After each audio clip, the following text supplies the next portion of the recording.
Hey guys, in this video I will show you how you can fix Telegram Translate not working. So without further ado, let's get started. First of all, you need to go to settings. Settings will be on the bottom right if you're on iPhone and three dots on the top right if you're on Android, I believe. Then you need to go to language. Go to language. Then what you need to do here is to press show translate button. Also, if you have Telegram Premium, make sure to translate entire chat also is enabled here. Then what you need to do here is to deselect do not translate language and then deselect, should be nothing here.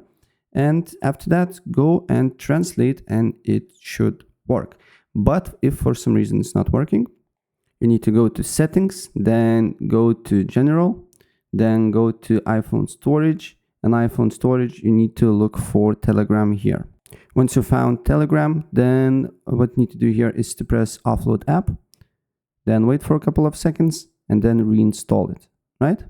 And then it should work. So yeah, that's basically it.